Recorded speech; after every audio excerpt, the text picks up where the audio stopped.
Welcome to Interesting Talks. I want to say hello to new listeners and a warm welcome back to regular listeners. Thank you for all your comments, likes on last week's talk. In many ways, this is a follow-up on last week's talk, as I'm going to talk about developing self-trust. Everyone in your life has the potential of betraying you. They may leave, they may pass away, they may make a rude comment. They may even cheat. They may lie. They may disappoint you in many, many different ways. We can count on anybody 100%. This doesn't mean we should isolate ourselves or harden our hearts, but it does stress the importance of being able to trust the one person we know we can count on, ourselves. The person you need to trust first is yourself. No one consistently can support you as you can learn to be able to support yourself. Being kind to yourself increases self-confidence, lessens the need for approval. Loving and caring for yourself not only increases your self-trust, it also deepens your connection with others. Self-trust means that you can take care of your needs safely. It means you trust yourself to survive situations and practice kindness, not perfection. It means you refuse to give up on yourself. Here are some of the components that encompass self-trust. They include being aware of your thoughts, your feelings, and expressing them. Following your personal standards, ethical code, knowing when you need to care for yourself first. Knowing when you can survive mistakes, get up and try again.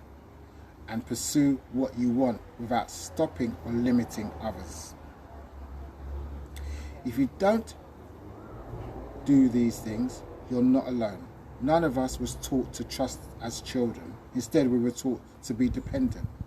Maybe you had parents, family, friends, or mentors who modeled your trust and gave you a positive message about yourself. Maybe you didn't. But whether you had this or not, you can learn to trust yourself. Trust is a skill all of us can learn. Here are some tips for the beginning of the process. Number 1, avoid people that undermine your self-trust. The people who undermine your self-trust are the ones who don't want to see you succeed. They're the dream smashers, the naysayers. We all come across those, and we know who they are.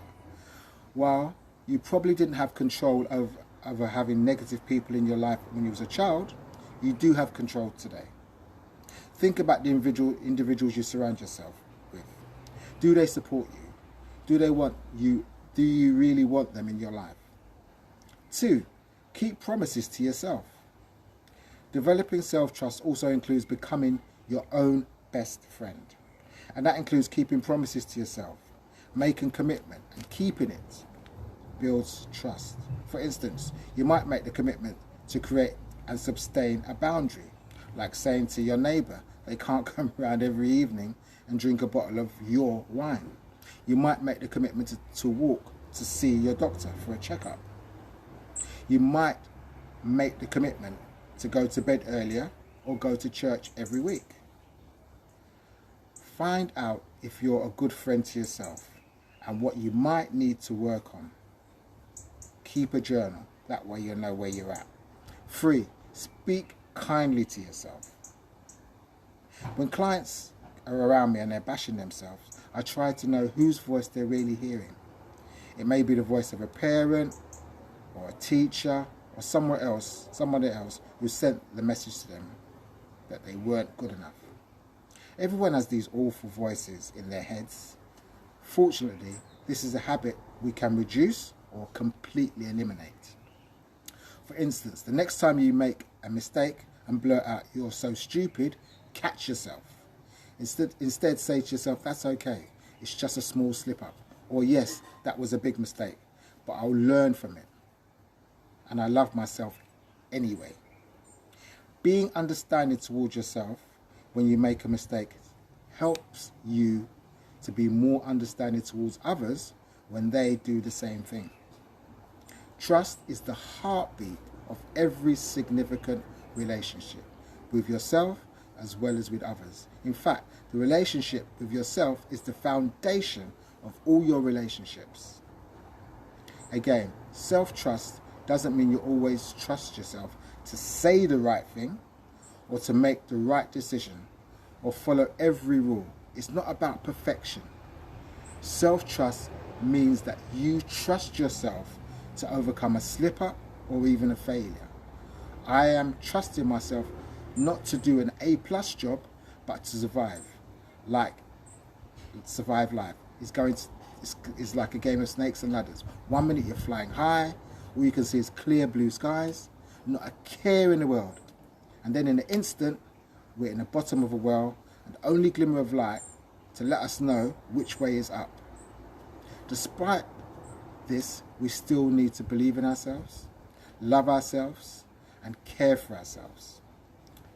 Life is not designed to be easy, but it's a journey of exploration. So we have to accept the good and the bad, but still believe in ourselves.